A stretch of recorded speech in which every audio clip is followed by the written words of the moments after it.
Assalamualaikum warahmatullahi wabarakatuh. Saya Sepia Jani, kelas 11 MIPA 2 dari SMA N1 Python. Pada video kali ini, saya akan menjelaskan tentang sumber daya yang dibutuhkan dalam makanan internasional. Suatu produksi tidak akan berjalan tanpa adanya faktor-faktor produksi atau sumber daya ekonomi. Faktor produksi adalah setiap benda atau jasa yang digunakan untuk menciptakan, menghasilkan, atau meningkatkan nilai guna suatu barang atau jasa.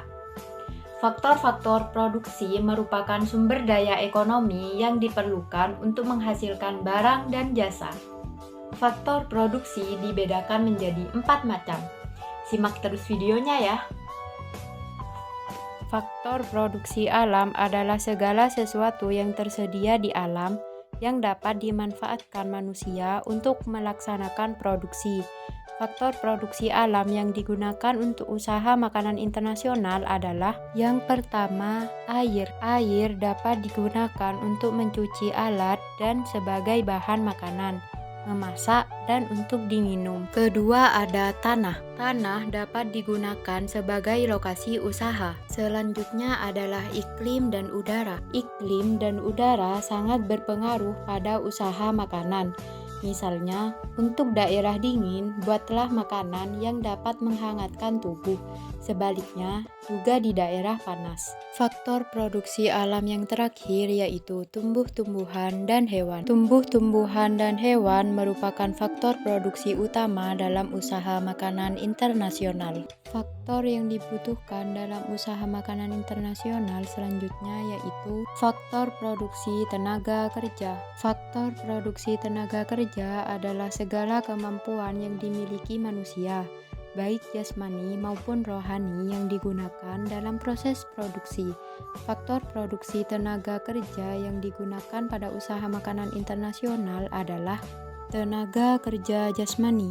Tenaga kerja jasmani adalah tenaga kerja yang lebih banyak menggunakan kekuatan fisik, berupa keterampilan, dan merupakan tenaga kerja pelaksana. Tenaga kerja ini dibedakan menjadi 3 macam, yaitu tenaga kerja terdidik.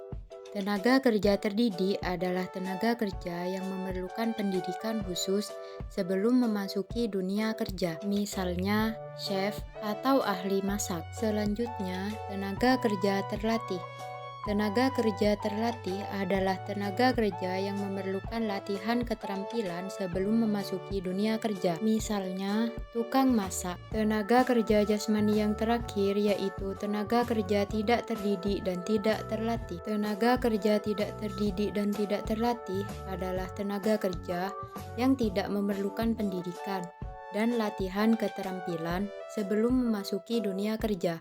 Contohnya, tukang sapu dan pesuruh. Faktor produksi tenaga kerja yang terakhir yaitu tenaga kerja rohani. Tenaga kerja rohani adalah tenaga kerja yang lebih banyak menggunakan kemampuan intelektual dalam melakukan aktivitasnya.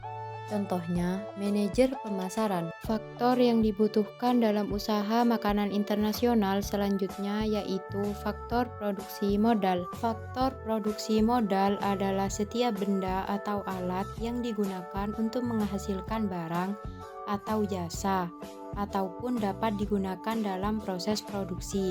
Faktor produksi modal yang digunakan terdiri dari 5 sumber, yaitu faktor produksi modal yang pertama yaitu menurut wujudnya modal dibedakan menjadi 2, yaitu yang pertama modal barang. Modal barang adalah modal berwujud barang yang digunakan untuk proses produksi, seperti bangunan atau warung atau rumah makan atau restoran, alat masak, kursi, dan meja, bahan mentah, dan alat-alat kantor. Faktor produksi modal menurut wujudnya yang terakhir yaitu modal uang.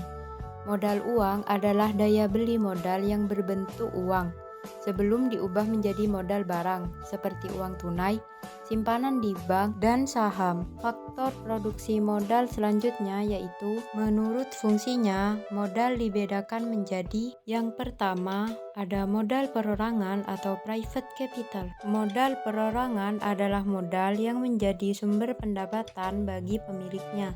seperti tabungan di bank dan hasil usaha dagang. Faktor produksi modal menurut fungsinya yang terakhir yaitu modal masyarakat. Modal masyarakat adalah modal yang dipakai dalam proses produksi dan berguna bagi masyarakat umum. Contohnya, jalan masuk menuju lokasi usaha. Faktor produksi modal selanjutnya yaitu menurut sifatnya modal dibedakan menjadi yang pertama yaitu modal tetap. Modal tetap adalah barang modal yang dapat digunakan beberapa kali proses produksi, seperti warung, alat memasak, dan kendaraan. Faktor produksi modal menurut sifatnya yang terakhir yaitu modal lancar. Modal lancar adalah barang atau alat yang habis dipakai dalam satu kali proses produksi, seperti bahan makanan, kwitansi, dan daftar menu untuk pemesanan makanan. Faktor produksi modal selanjutnya yaitu menurut bentuknya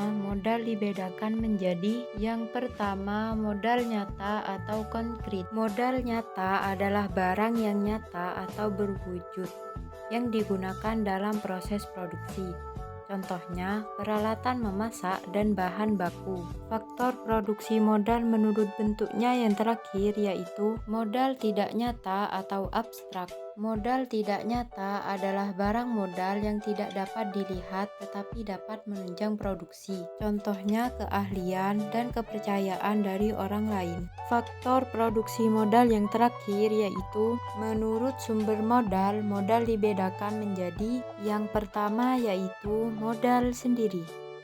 Modal sendiri adalah modal yang berasal dari kekayaan sendiri. Faktor produksi modal menurut sumbernya yang terakhir yaitu modal pinjaman. Modal pinjaman adalah modal yang berasal dari pinjaman orang lain atau lembaga lain yang harus dibayar dengan bunganya. Contohnya, hutang di bank, jangka pendek atau jangka panjang, pinjaman koperasi, dan pinjaman dari perusahaan lain. Selanjutnya, sumber daya faktor produksi kewirausahaan. Faktor produksi kewirausahaan adalah faktor produksi yang perlu dimiliki oleh seorang wirausahawan dalam menentukan faktor-faktor produksi. Faktor produksi kewirausahaan sangat diperlukan dalam mengendalikan dan mengolah usaha makanan internasional. Seorang wirausahawan harus memiliki keahlian sebagai berikut. Simak terus videonya ya. Sumber daya faktor produksi kewirausahaan yang pertama yaitu keahlian memimpin atau manager skill. Keahlian memimpin adalah keahlian yang perlu dimiliki seorang wirausahawan dalam memimpin usaha makanan internasional. Yang kedua yaitu keahlian teknologi. Keahlian teknologi adalah keahlian yang bersifat teknis ekonomis yang diperlukan seorang wirausahawan dalam melakukan kegiatan ekonomi, terutama dalam produksi makanan internasional. Yang ketiga yaitu keahlian organisasi. Keahlian organisasi adalah keahlian yang perlu dimiliki seorang wirausahawan untuk mengatur berbagai usaha dalam usaha makanan internasional, baik dalam negeri maupun luar negeri. Jika wirausahawan bukan merupakan kemampuan yang sudah jadi, artinya seorang wirausahawan membutuhkan proses dan waktu agar jiwa kewirausahawan sungguh-sungguh tertanam dalam dirinya. Hal-hal yang perlu dilakukan untuk membina kewirausahawan adalah yang pertama yaitu membuat program kerja atau perencanaan yang jelas dan tepat. Yang kedua, mengadakan perorganisasian atau pengaturan dan pengawasan yang ketat terhadap faktor-faktor produksi. Dan yang terakhir yaitu memberikan jaminan kesejahteraan yang memadai terhadap para karyawan agar mereka mampu melaksanakan tugasnya dengan baik. Sekian video dari saya, mohon maaf jika ada salah kata dan banyak kekurangan. Terima kasih sudah menonton. Wassalamualaikum warahmatullahi wabarakatuh. See you next time.